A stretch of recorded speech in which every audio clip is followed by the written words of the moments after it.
네. 그래서 앙와 측와 위 날개를 위로 올려서 이제 경우에 따라서 관절염이 발생하게 되고요. 그 메리아스 상자라고 하죠. 네, 안녕하십니까. 뉴스 퀄리티 신홍주 박사입니다. 9장 진단적 영상, 네, 진단 영상에 대해서 알아보는 시간 갖도록 하겠습니다. 자, 이제 전체로 한번 그 리뷰를 해보자면 오른쪽에 보시면 이제 방사선 사진, 엑스레이라고 하죠. 또는 뭐 렌트겐 사진이라고 예전에는 했었는데 방사선 사진의 모습을 보고 계시고 어떤 종인지는 모르겠지만 앵무이고요. 그다음에 보시면은 네, 어떻죠? 엉덩이 쪽 하복부에 둥글고 큰 타원형의 백색 물체가 보이는 것을 볼 수 있습니다. 이 사진은 이제 이른바 에그 바인딩, 알 막힘이라고 하죠. 네, 에그 바인딩이 발생한 암컷 앵무새의 방사선 측면 사진입니다. 측면 사진이고 여기에 이제 알이 이렇게 해서 배출되지 못하고 있는 모습을 확인할 수 있고요.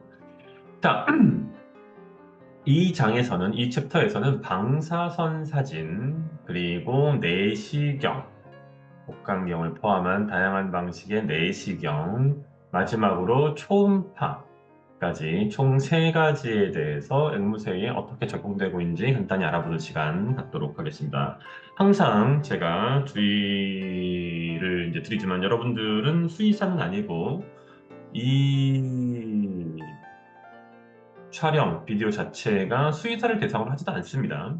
네, 이것은 앵무새를 심도 깊게 알고 싶어 하시는 취미 사육가나 또는 앵무새 브리더 또는 브리더를 꿈꾸시는 분들에게 앵무새의 수의학적 조치에 대해서 좀 더 깊이 알 수 있는 기회를 제공하는 게 목적입니다. 그것을 통해서 수의사와의 대화를 원활하게 만들고 자신이 바라는 진료의 방향을 수의사에게 적절히 전달하고 수의사가 하는 말들이 정확하게 무엇을 의미하는지 취미 사육가 또는 전문 사육자, 인공증식 전문가의 입장에서 이해하도록 만드는 게 목표라는 점을 분명히 말씀드립니다. 이 정도의 교육만 가지고는 여러분들이 절대로 네, 그 수의사의 역할을 대체할 수 없다는 사실 다시 한번 강조드리고 더불어서 이 비디오만으로는 부족함이 많을 수 있기 때문에 가급적이면 네, 앵무새 수의학이라는 타이틀의 책을 꼭 사서 읽어보실 것을 권유드립니다. 자, 최근에는 이 이제 방사선 사진의 기술이 지속적으로 고도화되고 특히 이제 뭐 노광을 통제하는 컨트롤 부분도 많이 고도화되었고 동시에 그러한 노광된 방사선을 받아들여서 과거에는 이제 필름을 써서 그 필름을 현상하는 작업들을 했지만 이제는 그런 현상 없이 그런 게 없던 지 벌써 한 1, 20년 됐죠. 일선 작은 소규모 동물병원에서도 그것을 가지고 바로 전자적으로 EMR 시스템에 띄워서 네, 수의사가 판독할 수 있도록 되어 있고 그 과정에서 특정한 부위의 크기 같은 것들도 전자적으로 확인할 수 있는 세상이 왔습니다. 많이 좋아졌죠. 비용도 많이 저렴해졌고요. 최근에는 과거엔 저희가 이제 방사선 사진을 찍을 때 뭐 숨 참으세요, 뭐 어떠세요, 뭐 그다음에 촬영하는 과정에서 조금 시간이 필요했단 말이에요. 근데 동물의 경우에 마취를 하지 않은 상태에서는 그것이 현실적으로 불가능하거든요. 계속해서 움직이니까. 근데 최근에는 앞서 말씀드린 것처럼 방사선 촬영 기술이 여러 가지 방식으로 발전하면서 아주 짧은 노광 시간, 불과 0.2초밖에 안 되는 노광 시간만 가지고도 매우 과거와 비교하여 고정밀 이미지를 얻을 수 있게 되었다. 따라서 방사선 사진이 큰 가치를 지닌다라는 말씀 드리고요. 자, 이제 방사선 사진을 찍기로 마음을 먹었어요. 수의사가. 또는 여러분들이 방사선 사진을 찍어야 될 것 같다라고 판단해서 수의사에게 의뢰할 수도 있겠죠. 그럼 이제 그럴 때는 가장 중요한 게 뭡니까? 앞쪽에서 일단은 마취가 되어 있어야겠죠. 물론 그 전에 이 개체가 방사선 사진을 찍기에 적절한 개체인지 이 증상을 확인하는데 방사선 사진이 진단 판별 검사적 측면에서 가치가 있는지를 확인하는 것도 매우 중요합니다. 뭐 이랬건 저랬건 촬영을 하기로 마음먹었고 촬영을 할 수 있고 촬영을 할 수 있는 뭐 금전적인 제약도 없어요. 그렇다라고 하면 이제 우리는 이른바 포지셔닝 또는 포스처링이라고 해서 자세를 잡아줘야 되는데 자세를 잡을 때에는 촬영 부위가 어디인지 또는 촬영 목적이 무엇인지에 따라서 서로 다른 기술들이 필요해요. 예를 들어서 근 위 안에 어떤 금속 이물질이 있는 것 같다. 최근에 핸드피딩을 하다가 핸드피딩 포뮬러를 주입하는 고무관을 뱃속에 빠뜨렸다. 근데 찾을 수가 없다. 뭐 이런 경우가 있을 수 있고 또는 다리를 쩔뚝거려요. 한쪽 다리를 쩔뚝거려요. 그럼 그 다리를 쩔뚝거리는 이유가 무엇인지 확인할 필요가 있겠죠. 뭐 염좌인지 탈구인지 아니면은 뭐 골절인지 관절염인지 등등등 여러 가지 이유가 있을 수 있단 말이에요. 그럼 그것을 확인할 때는 어떻게 한다? 그때마다 서로 다른 자세 잡기가 필요하다라는 거고 일반적으로 저희가 이제 방사선 사진을 찍으면 한 장만 찍는 게 아니고 두 장을 찍어요. 네. 그러면 첫 번째 예를 들어서 앙와위라고 해서 이렇게 배를 하늘로 보고 누워서 사지를 벌린 이런 상태죠. 그런 상태로 찍었다라고 하면 벤트로도살이라고 보통 얘기하는데 영어로는 그 다음에는 옆으로 측와 위로 이렇게 돌려가지고 찍게 된다는 거죠. 저희가 실제로 병원에서 방사선 사진을 찍을 때를 보면 자 가슴 앞쪽을 숨 참으세요 앞쪽을 찍고 그다음에 옆으로 찍고 뭐 이런 식으로 찍는 또 뒤로 돌려 찍고 그런 식으로 90% 정도 그러니까 90도죠. 90도씩 돌려가면서 촬영을 한다. 그다음에 이제 촬영을 할 때마다 사람이 손을 대고 할 수는 없단 말이에요. 왜? 방사선이 아무리 저밀도로 조사가 된다 할지라도 계속해서 누적이 되면 암이 발생한다든지 문제가 발생하기 때문에 촬영자에게 보조 도구를 이용해서 사진을 찍게 되고 그때 촬영기사는 네, 일반적으로 납판의 뒤로 숨게 되죠. 또는 납으로 되어 있는 차폐벽의 바깥으로 나가게 되죠.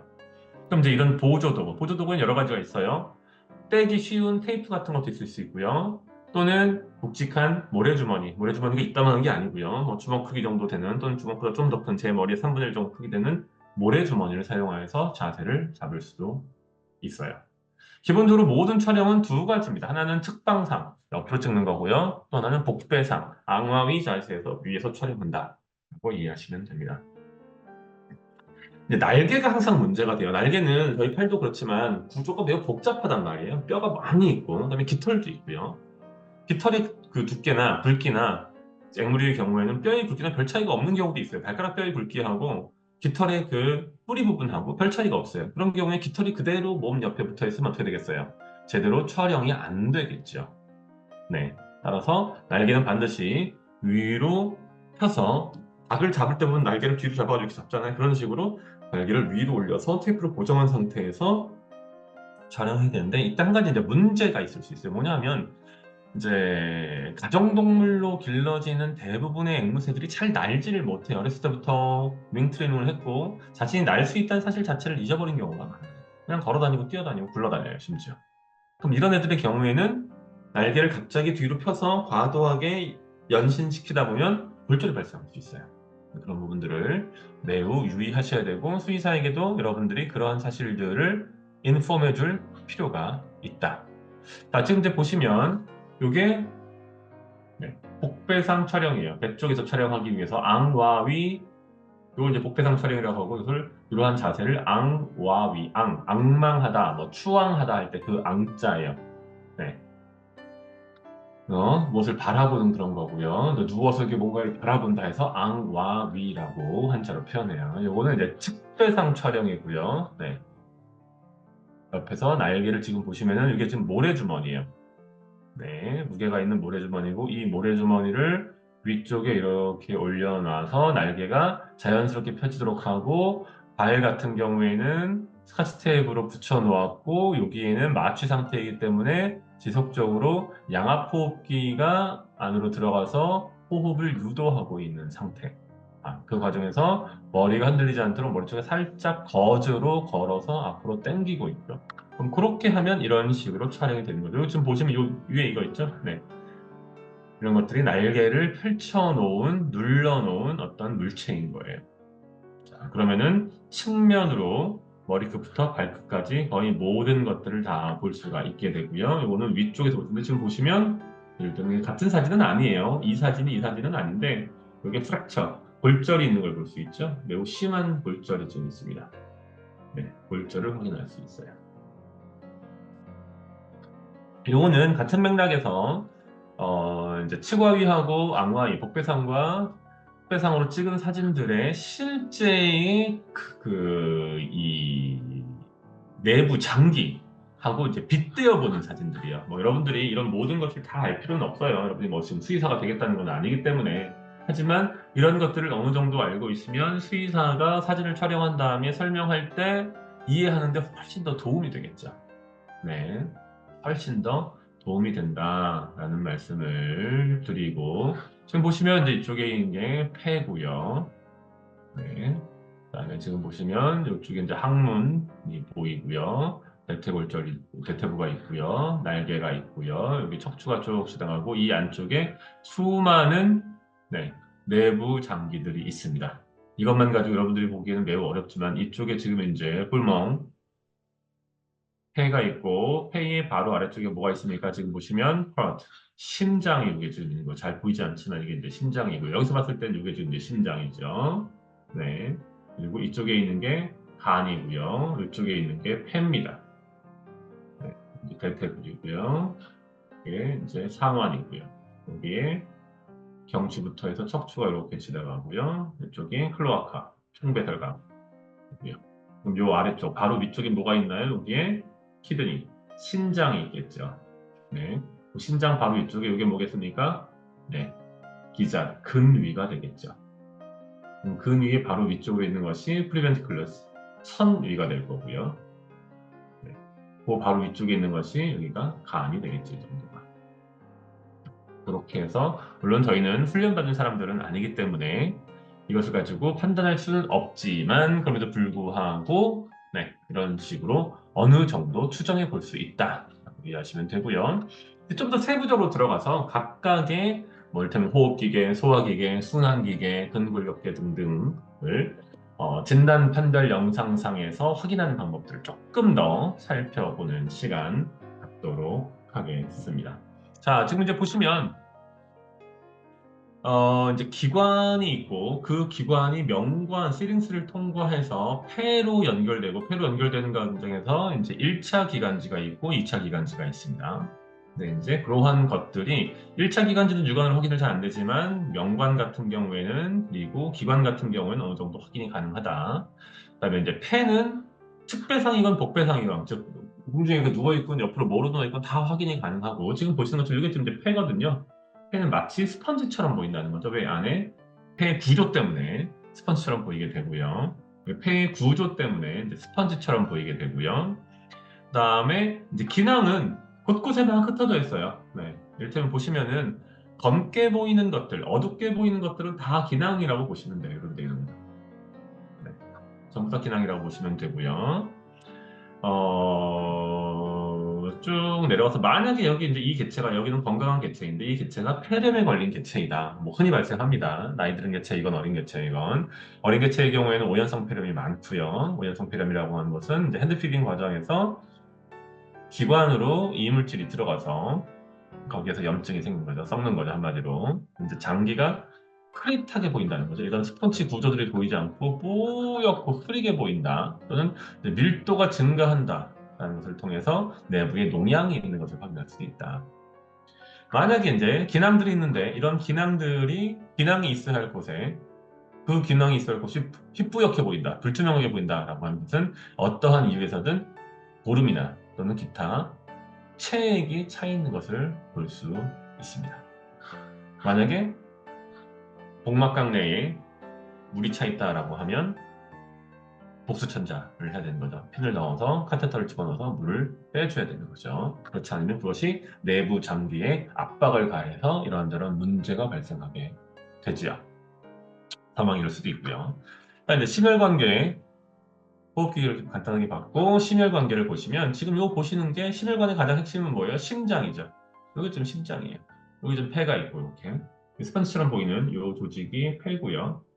이렇게 여기 지금 심장입니다. 그러면 전체 흉곽의 크기 대비 심장의 크기를 측정할 수도 있게 되겠죠. 네.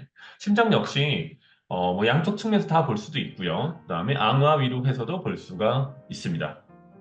이제 심장과 관련해서 이렇게 보시면 주요한 동맥들이 들고 나고 하게 되는데 그게 이제 이렇게 점처럼 보이는 것을 확인할 수 있고요. 만약에 심장이 비대하거나 심장이 과도하게 큰 거예요.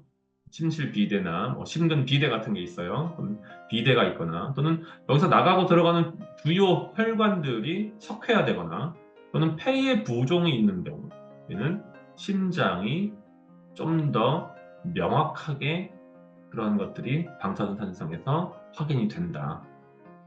네. 이제 부가적으로 뭐 예를 들어 다른 어떤 증상들이 있을 수 있어요. 예를 들면 우려혈성 심부전에 의해서 누출액이 있다든지 내장에 어떤 종양이 있다든지 뭐 기낭에 화농성 염증이 있다든지 뭐 장막에 염증이 있어서 삼출액이 생긴다든지 뭐 이런 경우에는 아, 방사선 사진보다는 초음파를 통해서 보는 것이 좀 더 명확하다. 라는 말씀을 드립니다. 즉, 초음파하고 방사선은 일종의 상호 보완적인 관계를 가지고 있다라고 이해하시면 무리가 없겠습니다. 자, 이제 좀 더 나가서 채광에 있는 전체적인 구조하고 내용물들 다시 한번 보겠습니다. 사진을 지금 보시면 다시 계속 반복해서 왼쪽하고 오른쪽에 폐가 있고요. 그 사이에 이게 지금 heart, 심장입니다. 그 바로 아래에 위치한 것이 liver, 간이고요. 그 아래쪽에 프리벤티큘러스, 그 다음에 기자드, 그 다음에 나머지 인테스틴들이 있고 여기 지금 꼬리뼈가 있는데 총배설강으로 빠져나가게 되고 여기 지금 보이는 채광 내에 까맣게 보이는 것이 다 뭐다? 에어색이다. 여기 보시는 이 까맣게 보이는 것이 다 뭐다? 이건 에어색이다. 복부에 있는 에어색이다. 이 에어색이다. 이런 것들이 다. 만약에 이 에어색이 한쪽이 찌그러져 있다든지 에어색이 한쪽이 까맣지가 않고 뭐 하얗게 보인다든지 그건 거기에 무언가가 차 있다는 것을 의미하겠죠. 또는 전체적으로 다 뿌옇다라고 하면 국균증, 즉 아스페르길러스에 의해서 내부에 이제 무언가 문제가 생긴 것으로 볼 수 있겠죠. 일반적으로 간을 가장 잘 볼 수 있는 방법은 복배상, 즉 앙화 위로 찍은 사진입니다. 네. 만약에 밥을 먹자마자 바로 마취를 해서 보통은 조금 더 소화를 시킨 다음에 마취를 하는데 그게 어려울 수 있으면 모이주머니가 비어 있다는 전제 또는 모이주머니 내에 뭐 물이 없다는 전제하에 마취를 하고 촬영을 할 수 있는데요. 근위하고 선위하고 근위가 꽉 차 있으면 간이 전반적으로 그 압력에 서 약간 더 넓게 보일 수 있어요. 네. 그래서 이 복기낭의 안쪽으로 침범할 수 있어요. 이제 복배상으로 이런 식으로 악마 위로 사진을 찍게 되면 선위, 이쪽에 이제 프리벤티큘러스 있는데 선위하고 간의 좌측하고 이렇게 겹쳐진단 말이에요. 그러다 보니까 그 부분을 명확하게 보기 어려울 수 있다. 참고로 선위 같은 경우에는 앞서 말씀드린 것처럼 간의 좌측면하고 겹쳐서 잘 안 보이는데 뭘 할 수 있어요? 황산바륨을 투여해서 황산바륨이 지나가는 속도에 맞춰서 촬영을 한다라고 하면 네, 위장관 계통을 좀 더 명확하게 볼 수 있다. 라는 말씀을 드립니다. 참고로 그런 과정에서 황산바륨이 빨리 지나가고 천천히 지나간다고 해가지고 내장 계통에 어떤 문제가 있다는 것에 대한 방증이냐, 의학적 어떤 선험적인 근거가 되냐, 그렇지는 않다. 네, 그렇지는 않다. 그것만 가지고는 판별하기가 어렵다라는 말씀을 드리고요.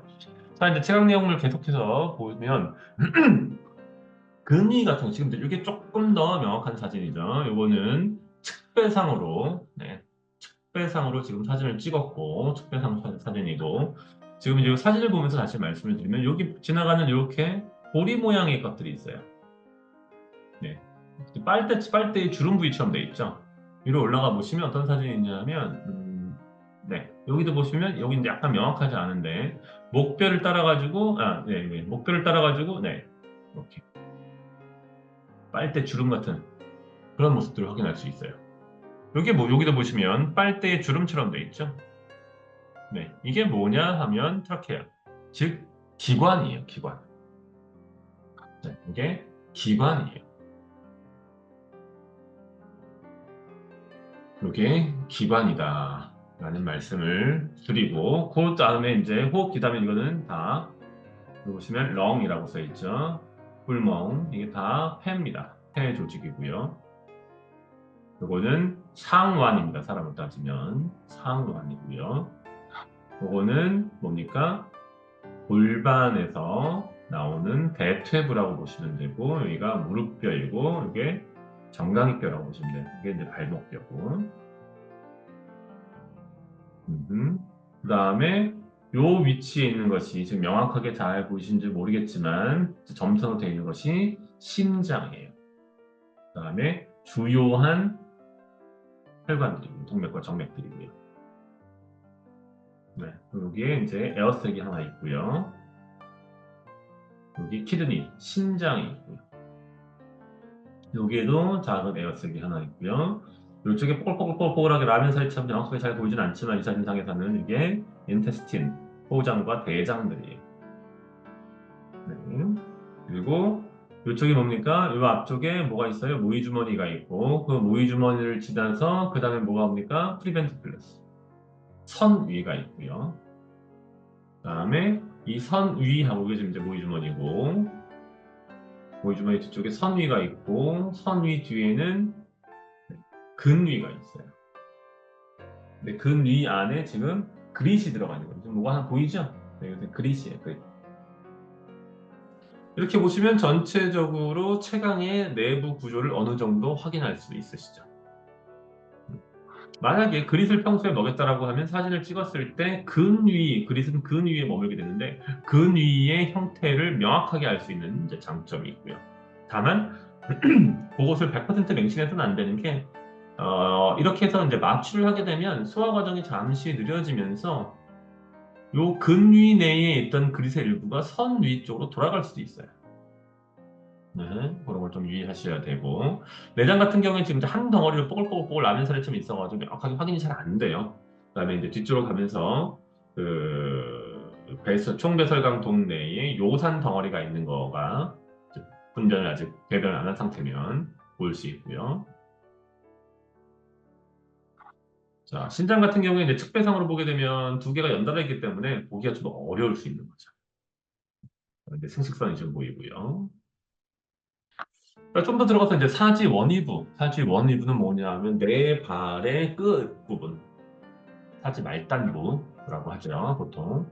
일반적으로 이제 그 앵무류의 경우에는 이를테면 뭐 소화기 계통의 암도 거의 발생하지 않는 것으로 알려져 있고요. 흔히 볼 수 없어요. 네.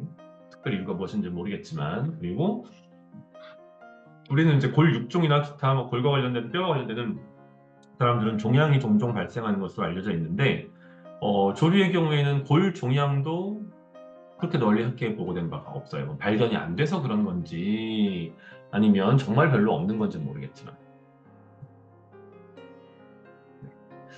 이제 경우에 따라서 관절염이 발생하게 되고요. 관절이 발생하면 이제 그런 것들이 관절 내에 그 존재하는 관절낭에게 손상에 영향을 미치게 되고 시간이 더 지나면은 우리가 모르는 상태에서 시간이 지나게 되면 관절 자체가 조직들이 부식이 돼가지고 이 관절낭 내에 공간이 이렇게 확대돼 보이는 성향을 보여요. 이제 정상인 경우와 정상이 아닌 경우를 비교해 보면 한쪽 발은 영향을 받았고 한쪽 발은 영향을 받지 않았다라고 하면 그것의 관절낭과 관련 관절의 어떤 전체적인 부위와 관련하여서 그 차이를 가지고 관절염이 진행되고 있다 아니라 관절염의 정도가 어떻다라는 것을 확인할 수도 있다 라는 말씀을 드리고요. 특히 무릎 쪽에 관절에 영향을 많이 받는 편이고요. 아, 네. 무릎은 여기 쪽이죠. 그 다음에 뭐 이제 어린 개체들이 영양성 관절염의 어떤 희생양이 될 수 있어요. 제대로 된 영양을 공급하지 않으면 핸드피더가 제대로 된 영양을 공급하지 않으면 그것이 성장하는 과정에서 뼈에 기형, 휘어진다든지 또는 제대로 자라지 않는다든지 이른바 저희가 이제 스턴팅이라고 얘기하는데 그것이 가장 먼저 가는 곳이 뼈다. 뼈는 엄청난 양의 뼈의 정상적인 성장을 위해서는 다른 것도 마찬가지지만 엄청난 양의 영양분, 특히 칼슘을 필요로 하는데 그것이 제대로 공급되지 않으면 결국은 병의 기형으로 이어질 수밖에 없다. 참고로 조류의 경우는 나이가 들게 되면 사람과 마찬가지로 골다공증, 즉 골밀도가 감소하는 문제가 발생합니다. 다만 이제 우리가 사람을 대상으로 한 여러 가지 시험에서 보면 30% 정도는 골밀도가 감소해야 그것이 방사선 사진상에서 드러나요. 그러니까 조류의 경우도 그렇지 않을까라고 미루어 짐작한다. 연구가 아주 많이 되어 있는 것은 아니지만. 자, 일단은 영상을 찍었을 때 어떻게 보이는지에 대해서 전체적으로 한번 알아봤고요.